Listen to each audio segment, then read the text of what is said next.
السلام علیکم یار، عامر خان کی ایک مووی ہے تارے زمین پر. اس میں ایک سین ہوتا ہے کہ جس میں عامر خان ایک بچے کے والد کو کہتا ہے کہ آپ یہ چائنیز میں لکھے ہوئے کچھ ورڈ پڑھیں.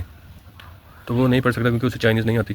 تو عامر خان اس کو انسسٹ کرتا ہے، جیسے ایک استاد اپنے شاگرد کو بار بار کہتا ہے کہ نہیں پڑھو پڑھو پڑھو، یہ پڑھ کے سناؤ مجھے کیا لکھا ہو، یہ پڑھو مجھے پڑھ کے بتاؤ یہ کیا لکھا ہوا ہے. تو بار بار وہ کہتا ہے اس کے والد کو، تو وہ غصے میں آ جاتا ہے. وہ عامر خان کو کہتے ہیں میں کیسے پڑھوں، یہ چائنیز میں لکھا ہوا ہے، مجھے چائنیز نہیں آتی، میں کیسے پڑھ کے سناؤں یہ کیا.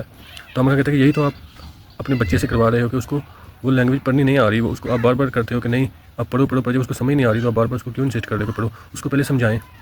تو یہی سین ہمارے پاکستان میں چل رہا ہے کہ جو ہماری لینگویج ہے، میڈیم آف لرننگ ہے، وہ انگلش رکھا ہوا ہے. ابھی تک 80 سال ہو گئے انگریزوں سے آزاد ہوئے ہوئے، اور ابھی تک ہمارا تعلیمی نظام میں جو ہے وہ انگریزی مسلط ہے.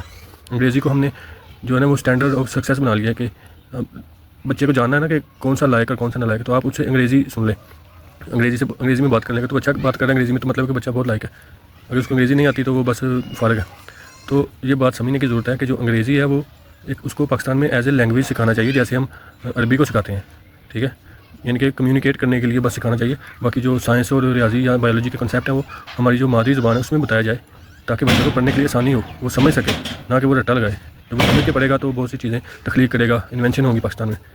لیکن افسوس کے ساتھ کہ 80 سال ہو گئے ہیں، ہم نے صرف انگریز پیدا کیے ہیں، کوئی اچھا سائنسدان نہیں پیدا کر سکے ہم. اور سونے پہ سہاگا یہ ہے کہ ہماری حکومتیں جب بھی تعلیمی اصلاحات کی بات کرتی ہیں تو ایسے ان کے دماغ ہیں کہ پتہ نہیں کیا ہے ان کے دماغوں میں، کہ وہ اور زیادہ انگریزی پہ انسسٹ کرتے ہیں کہ جی ہم نے سرکاری اسکول انگلش میڈیم کر دیے ہیں. ہم نے ان کو سمجھائے بھائی یہ آپ اور زیادہ بچوں کو مشکل میں ڈال رہے ہو، ان کو آپ مشکل بنا رہے ہو کہ وہ کچھ کام سیکھ نہ سکیں، وہ بس رول جائیں، وہ ادھر ہی ان پہ پھر ذہن پہ ایسا ان پہ اثر ہوتا ہے کہ مطلب ان کو انگریزی نہیں آ رہی، پہلے سے وہ فیل ہو رہے ہیں. اور آپ پھر انگلش میڈیم کر دیے، سرکاری اسکول بھی انگلش میڈیم کر دیے کہ لو اب جو بچے تھوڑا بہت پڑھ لیتے تھے اب وہ بھی نہ پڑھیں، بس رٹا لگائیں پاس ہوں، ڈگریاں لیں اور کچھ کر نہ سکیں.